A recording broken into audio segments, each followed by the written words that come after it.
Olá, galera que nos segue aqui no canal Saúde e Evidências. Muito bom estar com você de novo aqui no nosso canal. Nosso canal continua ativo, sempre ativo. Nunca deixamos de estar desde que criamos este canal aqui para trazer informações sempre com cunho científico, com evidências científicas para você aí que nos segue. Hoje nós vamos falar de um assunto extremamente importante.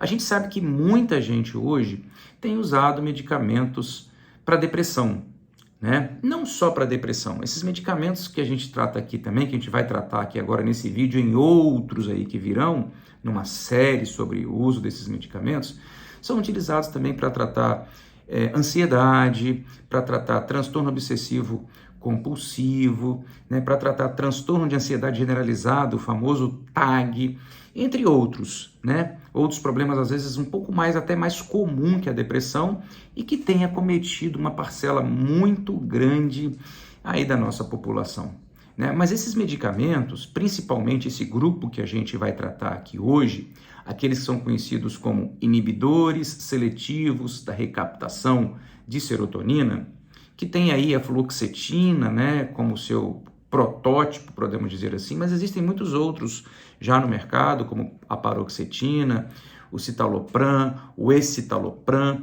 e a gente vai tratar um pouquinho desses medicamentos aqui, principalmente dos problemas que eles trazem para muitas pessoas e que impedem, às vezes, de continuar o tratamento desses males aí, para qual esses medicamentos são destinados, e a pessoa acaba muitas vezes abandonando o tratamento no meio do caminho, o que não é nada bom.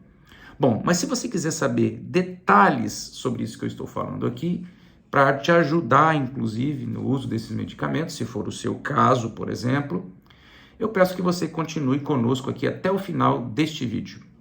E mais, lógico, não poderia deixar de pedir, né? Deixa aí o seu like pra gente e recomende o nosso canal. Faça a sua inscrição nesse botãozinho vermelho que tem aqui embaixo e também ligue o sininho para receber as notificações do nosso canal toda vez que tiver novidade aí no pedaço, ok? Mas vamos lá então a este assunto. Quais são os principais problemas que os inibidores seletivos de recaptação de serotonina, fluoxetina, paroxetina, citalopram, escitalopram, eles trazem, por exemplo, para a vida do indivíduo? Bom, primeiramente, se existe algum tipo de preconceito no uso desse medicamento ou medo, não é para ter. Quando há indicação clínica, o uso precisa ser feito. Inclusive, esses medicamentos são bastante seguros, mas eles trazem alguns probleminhas. O primeiro problema que eu cito aqui, que esses medicamentos trazem, que pode levar o paciente a parar de usar, a descontinuação, os efeitos colaterais, os efeitos adversos, melhor dizendo, no trato gastrointestinal, no estômago, no intestino. E quais seriam esses efeitos? Náuseas, cólicas, diarreia, entre outros. Sintomas que, por exemplo, trazem muito desconforto para a gente. Por quê? Porque o intestino ele é rico em receptores de serotonina. E esses medicamentos aumentam a serotonina, como o próprio nome deles diz pra gente, inibidores seletivos da recaptação de serotonina. E aí, quando esses receptores no intestino, no estômago são ativados, podem acontecer essas coisas. No geral, há uma tendência natural que esses efeitos diminuam ao longo de 2 a 3 semanas. Mas se isso não acontecer, o que pode ser feito? Vai aí umas dicas práticas. A primeira estratégia para que ocorra a adaptação e não ocorra esse problema é não começar com uma dose cheia do medicamento. Começar, por exemplo, com a metade da dose. Mas eu já comecei, alguns podem dizer. Eu já estou usando há algum tempo. Então eu diria para você, de uma outra forma, então, que uma outra estratégia seria, então, utilizar esse medicamento junto com as refeições, nunca de estômago vazio, sempre com o estômago cheio, ou pelo menos que você tenha comido alguma coisa. Isso pode ajudar bastante. Se nenhuma dessas orientações que eu dei aqui forem suficientes, aí pode-se pensar, por exemplo, na utilização de um emético, um medicamento para enjoo, por exemplo, como a ondansetrona, que pode ajudar bastante nesse aspecto, ok? Mas aí você tem que procurar o seu médico para compartilhar isso com ele. Segundo problema, algumas pessoas reclamam dos problemas no sistema nervoso central, como agitação. Na verdade, de 10 a 20% dos pacientes que consomem esse grupo de medicamentos reclamam de insônia, nervosismo e agitação durante o tratamento. Como resolver isso? Na verdade, a explicação também é essa. Existem muitas vias serotonérgicas no sistema nervoso central, muito espalhadas, muito difusas, que contribuem para essa excitação. A fluoxetina, especialmente falando, que é o protótipo aí desse grupo, ela é o medicamento que tem a maior problema nesse caso, a reputação de causar isso, porque ela é conhecida como um medicamento ativador de fato. Ela ativa o nosso cérebro, o nosso sistema nervoso central. Dica, se é a fluoxetina que está sendo usada, o ideal então é que ela seja usada pela manhã e nunca à noite. Por quê? Porque à noite ela vai te deixar agitado e vai causar sono. Se ainda assim não for suficiente, pode-se conversar com o médico para pensar em adicionar aí um medicamento que reduza essa agitação, como por exemplo um benzodiazepínico, por exemplo um clonazepam, um lorazepam, enfim, um alprazolam, medicamentos que têm essa proposta, certo? E aí a tendência é controlar um pouco a agitação. Mas você sabia que existe também os pacientes que reclamam do oposto, do outro lado da situação, de que o medicamento deixa sedado? É verdade, e é possível. Mas como é que pode, Um ativa, deixa agitado, o outro deixa sedado? Principalmente aí com a paroxetina. Ela é desses o mais sedativo, que tem a capacidade de sedar mais as pessoas. Então veja bem, se o paciente toma esse tipo de medicamento, se o medicamento que ele usa para ansiedade, para depressão é a paroxetina, aí a gente já recomenda o contrário, faça uso à noite. Por exemplo, se a pessoa vai dormir às 10, faça uso às 8, 2 horas antes, porque esse efeito sedativo, ele vai realmente coincidir ali com a hora que você está indo dormir. No outro dia, esse efeito tende a passar. É outra dica importante para te ajudar aí a resolver este problema. E um outro problema, esse eu diria até mais grave, que fazem com que muitas pessoas abandonem o tratamento. Já estamos passando aqui para o terceiro problema, O primeiro, problemas gástricos. O segundo, problemas no sistema nervoso central, tanto agitação quanto ansiedade. E o terceiro seria a disfunção sexual. Pois é, pessoal, é verdade, eles causam mesmo. E que tipo de disfunção? Ejaculação retardada, precoce? Não, retardada. Anorgasmia, que é o sexo sem o orgasmo, e impotência também, e às vezes redução da libido. Olha, existem estudos que mostram que isso pode chegar a 30 a 40% dos usuários. É muita coisa, Algumas pessoas podem se adaptar, graças a Deus, que isso é possível, mas pode demorar muito tempo também. A gente pode demorar aí em torno de meses ou anos para a pessoa, se adaptar. Então, o que pode ser feito? Bom, esse é um negócio um pouco mais sensível, Existem estudos, por exemplo, que orientam a entrar com um medicamento chamado buspirona para tentar resolver esse problema. Mas ela mostrou-se eficaz no tratamento de disfunção com alguns grupos, mas não eficaz com outros grupos. Então, não há um consenso sobre isso. Outros falam da troca do medicamento, no caso do inibidor seletivo de serotonina, que está causando a impotência sexual pela bupropiona. É um outro medicamento, um outro fármaco aí que pode ser utilizado no tratamento também da depressão.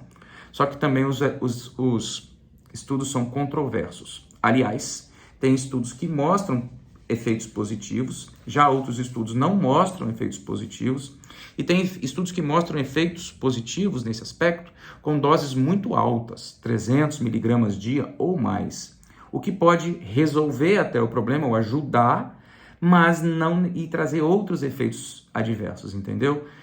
Enfim, bom, é um problema, né? A gente tem que pensar nisso. Outra coisa, tem pessoas que acham que podem resolver esse problema com o Viagra, com a sildenafila ou com a tadalafila, né?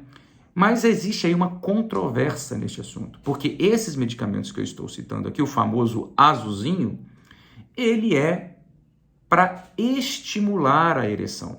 E o problema com os inibidores, esses fármacos que a gente está tratando aqui hoje, não é a ereção. O problema deles é libido, é falta de vontade. E, teoricamente, o que se conhece é que Viagra e seus análogos, podemos dizer assim, não aumentam o desejo sexual. Eles podem ajudar naquela pessoa que está com problema de ereção. Outra tentativa que tem sido feita, e essa eu chamo muita atenção para resolver tal problema, é com o ginkgo biloba. Cuidado com o ginkgo. É uma planta, eu sei, é um medicamento natural.